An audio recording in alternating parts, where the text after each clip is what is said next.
Some incidents or stories are intentionally mistold or obscured.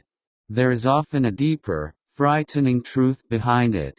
Welcome to Alien Area.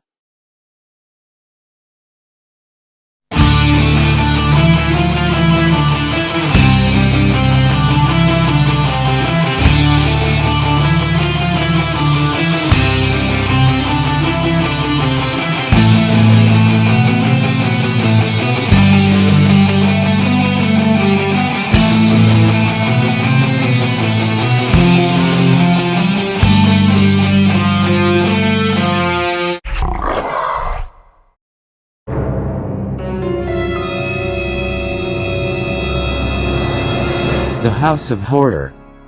It's Halloween again and John is going to a party outside of their town with his friends Jenny, William and Beatrice that night.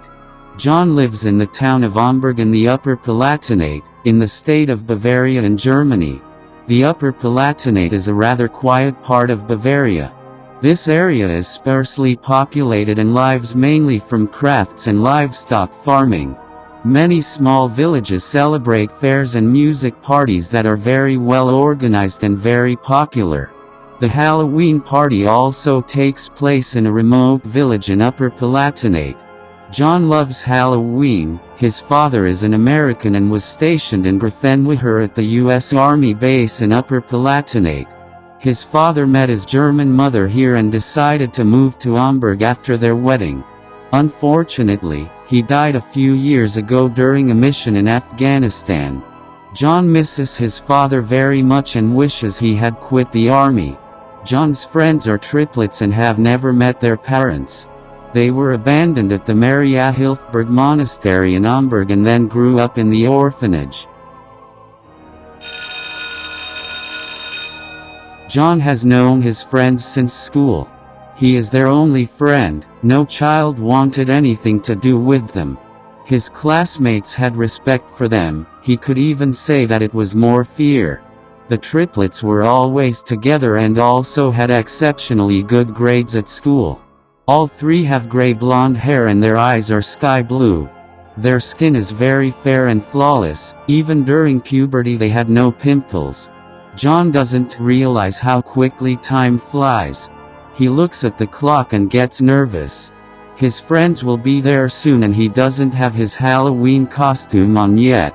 This year he's going as Freddy from Nightmare on Elm Street. He puts on the green and red striped sweater, puts on the mask and puts on the blade glove. Then the doorbell rings. John opens the front door and says, "Hello. Why aren't you wearing costumes?" William replies, "We want to change on site." John then says, "Okay, I'm ready, let's go there. I'm glad it's not my turn to drive today. Then I can drink alcohol." Beatrice replies a little angrily, "You and your drinking. You'll get sick with this stuff." Everyone gets in the car and drives towards Naberg. The Halloween party takes place on a farm near Friend. The triplets never drink alcohol or sugary drinks. They only drink non-carbonated water. When it comes to their diet, they only eat vegetables and no meat or meat products. John asks in the car, "What do you want to dress up as?" Beatrice says with a mysterious smile, "Let yourself be surprised, John." The Upper Palatinate forest is very dense and behind Naberg, William, whose turn it is to drive, says, "I know a secret path here. It is a narrow road used by farmers. It will save us some time."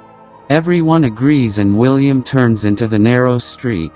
This road is very bumpy and goes through the dense forest. After a while the road leads out of the forest and now runs between two cornfields. Suddenly the car's headlights start to flicker and the car stops and is shaken.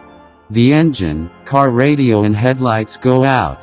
John asks William, "Hey William, did you forget to fill up your car?" William replies, "The tank is almost full. I don't know what's going on here. I think I'll try to start again and if that doesn't help I'll call roadside assistance." William tries to start and nothing happens. He picks up his cell phone and sees that he has no signal. He asks, "Can you please check your cell phone to see if you have a signal?" Nobody has a signal on their cell phone.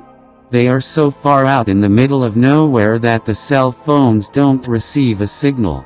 John suddenly says, "Look straight ahead at the cornfield. There is a house. Maybe they have a telephone that works."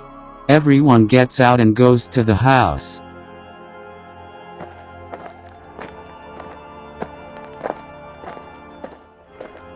The house doesn't look inhabited, but Jenny knocks on the front door.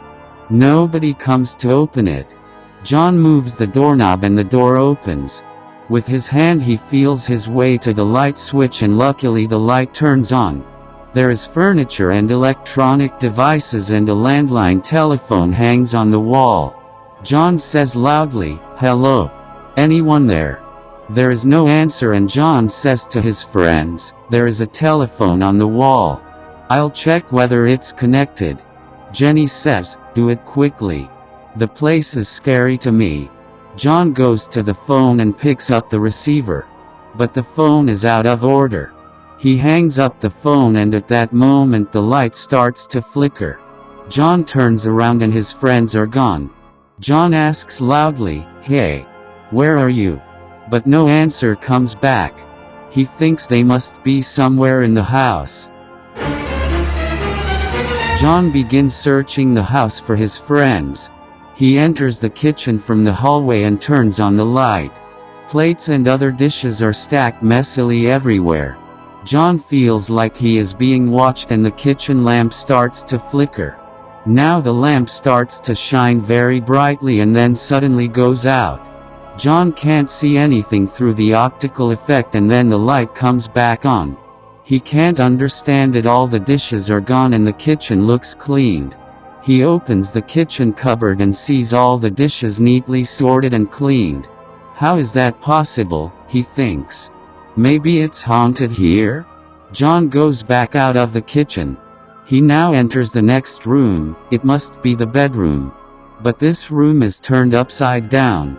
The furniture hangs upside down from the ceiling and the lamp is attached to the floor of the room. John has had enough and wants to get out of this cursed house. He goes back to the front door to leave the house. On the way to the front door he sees an antique pocket watch lying on the floor. He is so fascinated by this watch that he quickly puts it in his pocket.